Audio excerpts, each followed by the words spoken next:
Hello दोस्तों, इस YouTube channel पर आपका स्वागत है।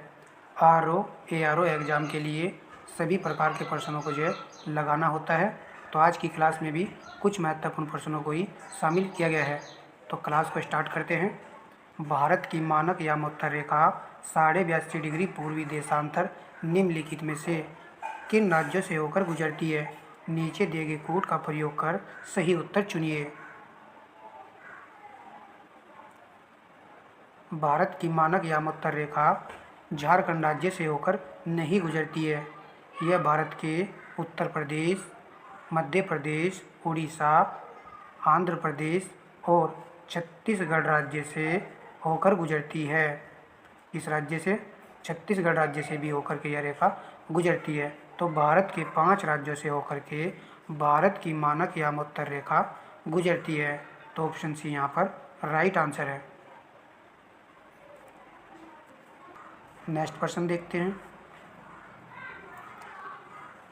किस राज्य में स्थित चराई देव मैदान को सांस्कृतिक श्रेणी में पूर्वोत्तर भारत का पहला यूनेस्को विश्व धरोहर स्थल यूनेस्को वर्ल्ड हेरिटेज साइट बनाने के लिए नामांकित किया गया है? मणिपुर, अरुणाचल प्रदेश, सिक्किम, असम। तो ऑप्शन डी राइट आंसर है। असम राज्य में स्थित है चेराई देव मैदान, जिसको यूनेस्को की विश्व धरोहर स्थल सूची में शामिल किया गया है और इसको सांस्कृतिक श्रेणी में शामिल किया गया है।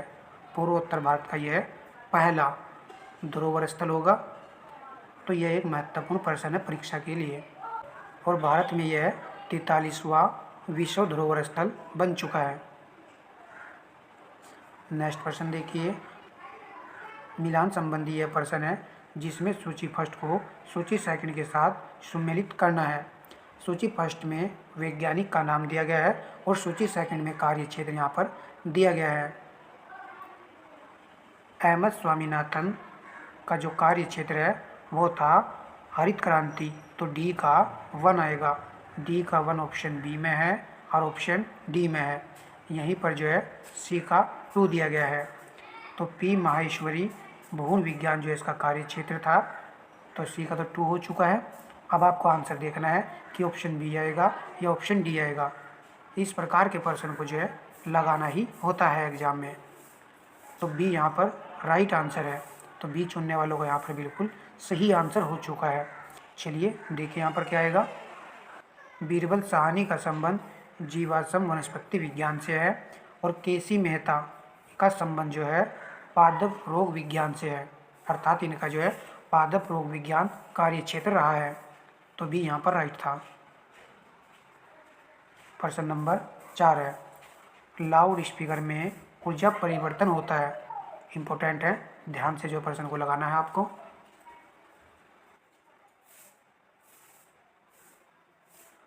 ऑप्शन सी चुनने वालों का यहाँ पर करेक्ट आंसर हो जाता है। ध्वनि से विद्युत और विद्युत से ध्वनि ऊर्जा में परिवर्तन होता है लाउड स्पीकर के द्वारा। सिंपल तरीके से याद कर लीजिए कि लाउड स्पीकर में विद्युत ऊर्जा का ध्वनि ऊर्जा में परिवर्तन होता है। थोड़ा घुमा करके ये प्रश्न दिया हुआ है। तो सी ही यहाँ पर करेक्ट राइट आंसर है। प्रश्न नंबर 5 है। दूरदृष्टि दोष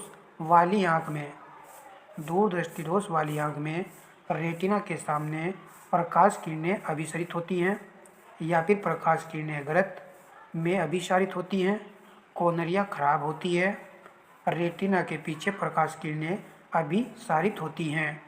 तो कौन सा विकल्प यहाँ पर सही है? तो डी यहाँ पर राइट आंसर है।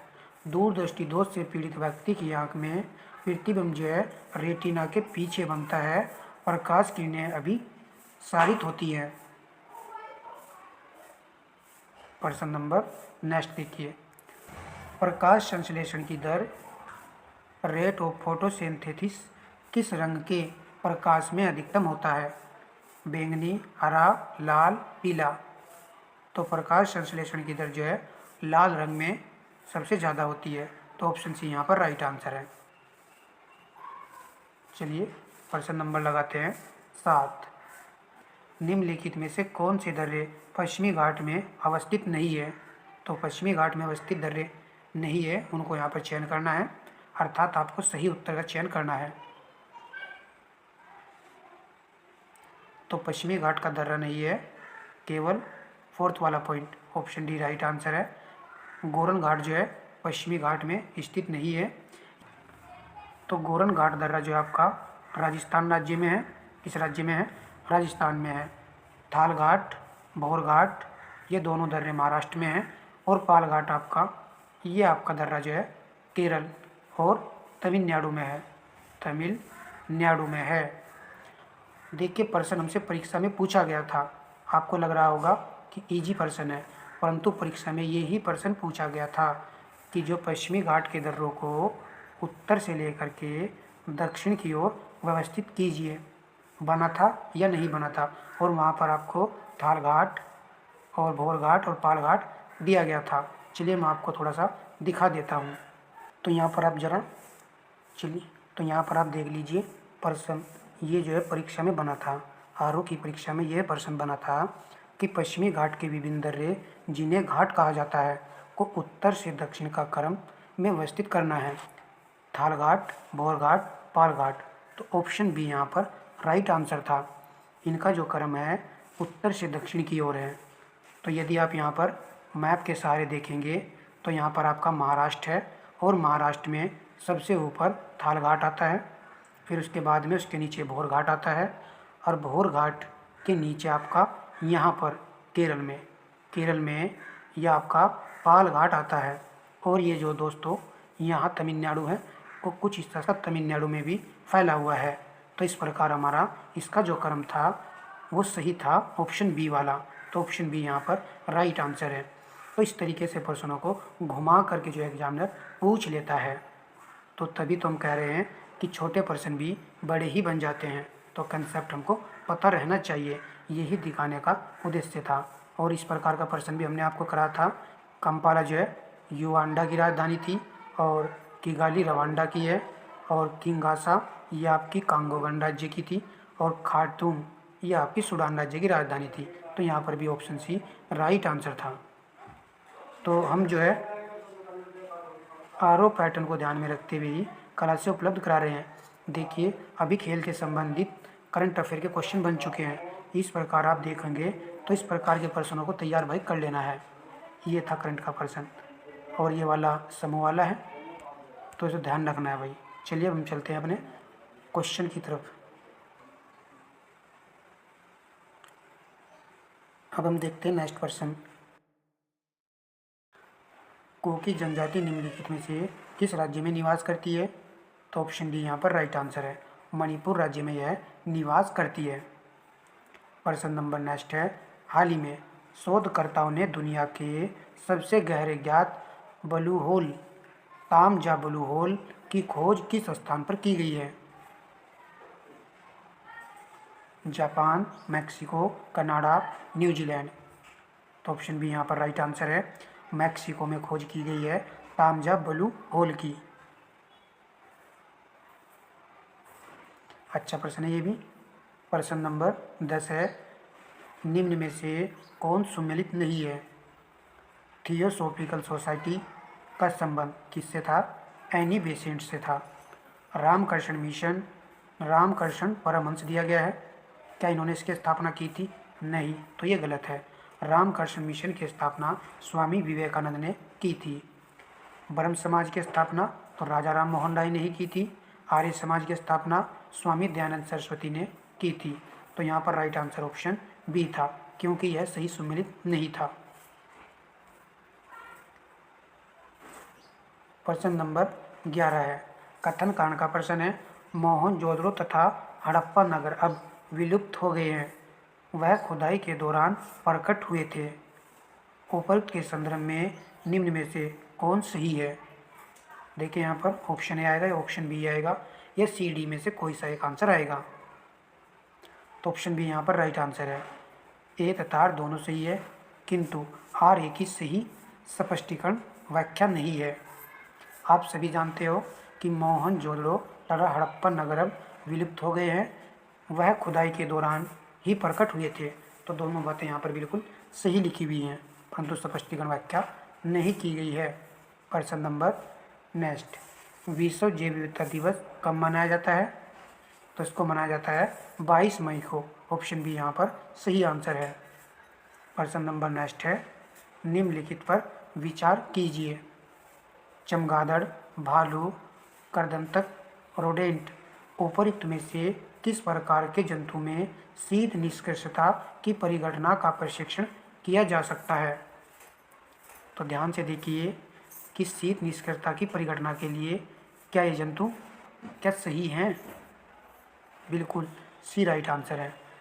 चमगादड़, भालू, रोडेंट ये शीत निष्कर्षता को दर्शाने वाले जंतु हैं, तो ऑप्शन सी यहाँ पर सही आंसर था। प्रश्न नंबर नेक्स्ट है, निम्नलिखित में से कौन सही सुमेलित है? उत्तर प्रदेश किसान समृद्धि आयोग 2017 दिया गया है, उत्तर प्रदेश मुख्यमंत्री बाल सेवा योजना 2019, उत्तर प्रदेश मुख्यमंत्री कन्या सुमंगला योजना 2019, और डी में कहा गया है ए, बी और सी तीनों। देखना है कि तीनों सही हैं या फिर आपको लग रहा है ए और बी सी में से कौन सा ऑप्शन सही है। तो डी चुनने वालों का यहाँ पर राइट आंसर हो चुका है, क्योंकि तीनों पॉइंट यहाँ पर सही सुमेलित हैं। उत्तर प्रदेश किसान समृद्धि आयोग, याद रखना है समृद्धि आयोग 6 से 17, तो 2017 में जो इसकी स्थापना की गई थी। मुख्यमंत्री बाल सेवा योजना ये चली थी 2021 में, और ये तो बहुत अच्छा पॉइंट है। उत्तर प्रदेश मुख्यमंत्री कन्या सुमंगला योजना 2019 में इस योजना को प्रारंभ किया गया था। तो तीनों बातें यहाँ पर सही लिखी हुई थी। प्रश्न नंबर 15 है, प्रदेश में मृदा अपरदन के मुख्य कारणों में निम्नलिखित में से कौन सा या कौन से सही है? तराई क्षेत्रों में जल प्लावन द्वारा, वनस्पति क्षेत्रों की कटाई द्वारा, वायु द्वारा, उपरोक्त सभी। तो उत्तर प्रदेश में मृदा अपरदन का मुख्य कारणों में क्या ये सभी पॉइंट शामिल हैं? तो बिल्कुल ऑप्शन डी राइट आंसर है। ये सभी पॉइंट जो है मृदा अपरदन के कारणों में शामिल हैं। तराई क्षेत्र में यदि जल का प्लावन होता है, ज़्यादा जल का प्लावन होगा तो क्या होगा? मृदा अपरदन होगा। यदि आप वनस्पति क्षेत्रों की कटाई करेंगे तो वहाँ पर भी मृदा अपरदन देखने को मिलेगा, और वायु के द्वारा तो मृदा अपरदन होता ही है। तो सभी यहाँ पर सही हैं। चलिए नेक्स्ट प्रश्न लगाइए। उत्तर प्रदेश में पूर्व से पश्चिम की ओर बढ़ने पर वर्षा की मात्रा में सामान्यतः कमी हो जाती है, बढ़ोतरी हो जाती है, कोई अंतर नहीं आता है, पहले वृद्धि होती है फिर कमी आती है। तो पूर्व से पश्चिम की ओर बढ़ने पर वर्षा की मात्रा में कमी देखने को मिलती है। ऑप्शन ए यहाँ पर बिल्कुल सही आंसर है। चलिए प्रश्न नंबर नेक्स्ट देखते हैं। नंद महर धाम उत्तर प्रदेश के किस जिले में स्थित है? नंद महर धाम कौन सा धाम है? नंद महर धाम प्रतापगढ़, सुल्तानपुर, अयोध्या, अमेठी। तो याद कर लीजिएगा, यह अमेठी जिले में स्थित है। प्रश्न नंबर 18 है, गांधी जी के संघर्ष के संदर्भ में निम्नलिखित युग्मों पर विचार कीजिए। संघर्ष और संघर्ष का संबंध यहाँ पर दिया गया है, सही सुमेलित नहीं है। चंपारण सत्याग्रह लगान माफी से संबंधित था। अहमदाबाद मील हड़ताल यहाँ पर दिया गया है श्रम विवाद। खेड़ा सत्याग्रह काश्तकारी की सुरक्षा। तो सही सुमेलित नहीं है, ऑप्शन बी केवल 2 वाला यहाँ पर सही सुमेलित नहीं है। चंपारण सत्याग्रह लगान माफी से संबंधित था, और खेड़ा सत्याग्रह काश्तकारी की सुरक्षा से संबंधित था, और अहमदाबाद मील हड़ताल आप सभी जानते हो तो यह संबंधित था मजदूर विवाद से। तो यहाँ पर श्रमिक होना चाहिए था, श्रम की जगह श्रमिक होना चाहिए था। चलिए प्रश्न नंबर 19, बैकुंठ पेरुमल मंदिर। बैकुंठ पेरुमल मंदिर कहाँ स्थित है? उज्जैन में, उड़ीसा में, आंध्र प्रदेश में और तमिलनाडु में। तो डी सही आंसर है, तमिलनाडु में स्थित है बैकुंठ पेरुमल मंदिर। प्रश्न नंबर नेक्स्ट है, निम्नलिखित युग्मों में से कौन सा सही सुमेलित नहीं है? पूना समझौता 1932 दिया गया है, गांधी अरविंद समझौता 1931, डांडी मार्च 1930 और नेहरू रिपोर्ट 1927 यहाँ पर दिया गया है। क्या नेहरू रिपोर्ट 1927 में आई थी? नहीं, नेहरू रिपोर्ट का होना चाहिए था 1928। तो डी ही यहाँ पर राइट आंसर है। अन्य सभी पॉइंट यहाँ पर सही सुमेलित लिखे हुए हैं। प्रश्न नंबर नेक्स्ट है, रक्त परिसंचरण के संबंध में कौन सा कथन सत्य है? रक्त परिसंचरण तंत्र की खोज विलियम होरवे नामक वैज्ञानिक ने की थी। तो रक्त परिसंचरण तंत्र की खोज विलियम होरवे नामक वैज्ञानिक ने की थी। इसके अंतर्गत 4 भाग होते हैं, हृदय, धमनियाँ, शिराएँ, रुधिर। तो सिर्फ 1 कथन सही है, सिर्फ 2 कथन सही है, दोनों कथन सही है, यह डी आएगा, नन। तो सी राइट है, दोनों कथन यहाँ पर सही है। बहुत ही अच्छा प्रश्न है ये, प्रीवियस ईयर में पूछा गया क्वेश्चन था। प्रश्न नंबर 22, हाल ही में चर्चा में रही अराकू कॉफ़ी का संबंध किस राज्य से है? तमिलनाडु, केरल, आंध्र प्रदेश, कर्नाटक। अराकू कॉफ़ी, तो राइट आंसर ऑप्शन सी है, आंध्र प्रदेश से इसका संबंध है, चर्चा में है, तो अच्छा पॉइंट है ये। हाल ही में उत्तर प्रदेश के स्वास्थ्य विभाग ने वायरल बैक्टीरियल खतरों को कम करने के लिए कौन से अभियान की शुरुआत की है? स्वच्छ भारत अभियान, डायरिया रोको अभियान, सामुदायिक कल्याण विभाग, स्वच्छ पेयजल अभियान। तो बी राइट आंसर है, डायरिया रोको अभियान की शुरुआत की है बैक्टीरियल खतरे को कम करने के लिए। चलिए प्रश्न नंबर नेक्स्ट देखते हैं। गुलाबी क्रांति संबंधित है कपास से, लहसुन से, अंगूर से, प्याज से। तो डी चुनने वालों का सही है, प्याज से यह संबंधित है। देखिए क्रांति से एक प्रश्न बना था, तो आपको सभी क्रांतियों को देख लेना है। तो जो हम बताते हैं उसको ज़रा सा ध्यान करके आपको प्रश्न को देख लेना है और उचित पॉइंट लगने पर नोट कर लेना है। तो मैंने यहाँ पर कुछ क्रांतियों से संबंधित प्रश्न ले लिए हैं। हरित क्रांति, खाद्य उत्पादन से इसका संबंध है। सुनहरी क्रांति, गोल्डन क्रांति का संबंध किससे है? तो उत्थान कृषि से इसका संबंध है।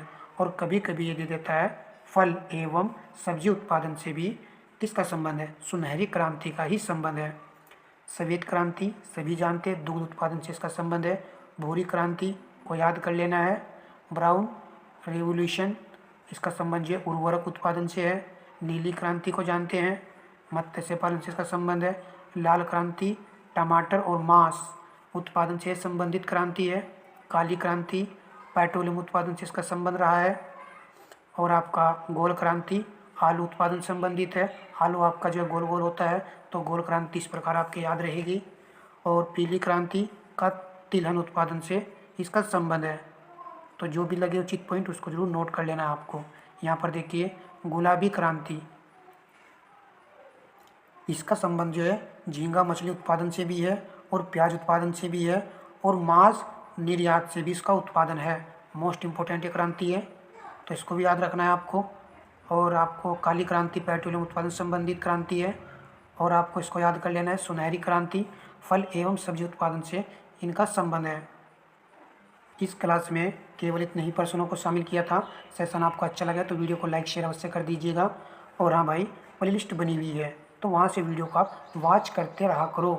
विज्ञान, एक विद्यार्थी ने कमेंट किया सर विज्ञान की क्लास करा दीजिएगा, वो तो मैं करा दूंगा, परंतु भाई प्लेलिस्ट में कई वीडियो पड़ी हुई हैं, वहाँ से आप विज्ञान की वीडियो को ज़रूर देख लीजिएगा।